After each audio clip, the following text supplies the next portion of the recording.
Hello guys, this is Kate Extreme Vlogging, and for today ay magluluto po tayo ng saba na may talbos ng kamote at may kalamansi. So ito po ay budget na ulam, okay? Simpleng-simple lang po para po sa mga pamilya at mga may bahay po. Ito po ay pinakasimpleng ulam na magagawa po natin out of saba na mackerel fish. Okay, so simple lang po. Ang kailangan po ay sibuyas, bawang, paminta, asin, kalamansi, at talbos ng kamote po. So ayan po. At hinihiwa po natin ang mackerel dahil malaki po. At mamaya po ay sasabawan po natin ng sabaw ng bigas. Yung pinaghugasan po ng bigas. Yun po ang panabaw. Pagkatapos sabawan po ay lalagyan ng kalamansi, siling haba, at lalagyan po ng paminta, magic sarap, asin. At sa huling-huli po ng procedure na to ay ilalagay po ang talbos ng kamote. Okay? So ayun po. Napaka-simpleng budget na ulam po para po sa ating pamilya.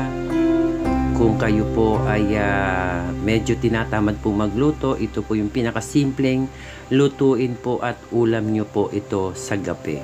So ayan po.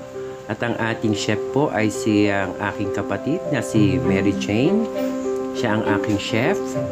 Ayan po, at nilagyan ng paminta, magic sarap. Ayan, pampalasa. Ayan po.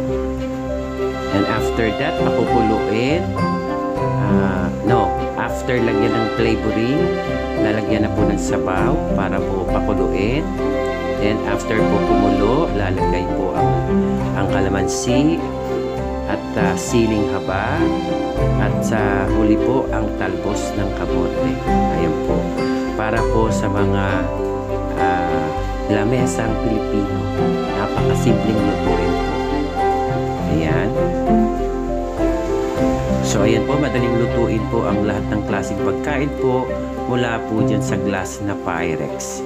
Dahil po yan pagka humalik po ang apoy, madali pong uminit ang Pyrex. So ayan po, dyan po tayo nagluto para po malinaw na makita po lahat ng mga viewers na kung paano lutuin po ang saba con mackerel. Okay, ayan po, saba con mackerel. But this is sour base po. Sour base siya. So, kailangan po maasim siya at may talbos ng kamote. Ayan, kumukulo na po. Kumukulo na. Ayan, mekos-mekos po tayo. Mekos-mekos. Ayan na po. Ayan, ilagay na po ang siling haba na hindi maanghang. Kung gusto nyo po, optional. Kung gusto nyo po maanghang, lagyan nyo po ng siling labuyo. Ayan, okay. Mekos-mekos, ayan, kalamansi, mekos-mekos. Shout out po sa aking mga viewers, ayan.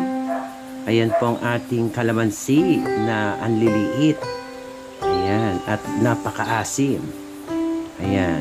So, pwede nyo po lagyan ng 15 kalamansi para po sa maasim na base. Pwede rin nyo pong gamitin ang tamarin. Okay, lemon, pwede yung gamitin. Lahat po ng klase pampaasim, pwede po. Okay, pwede rin po dyan ang kamyas na dry na pampaasim. Pwede rin po ang mangga na pampaasim. Ayan. Any fruits po na maasim ay pwede nyong gamitin. Okay, so ayan po. Kumukulo, nilagyan ulit ng paminta, dinagdagan. Tapos po nilagyan ng asin. Ayan. Mekos-mekos po tayo. Mekos-mekos. Ayan. Kulo. Ayan. Halo-halo. Ayan po. At ilalagay na po natin ang talbos ng kamote. Ang talbos ng kamote po is good for iron. Ayan. That is good for yung pong mga kulang po sa iron deficiency. Ayan na po. Talbos ng kamote. Ayan, sarap niyan. Ayan po. Ayan na po ang katapusan niyan. Pagkatapos po takpan malalanta na po yung gulay at yan po ay luto na. So ayan na po.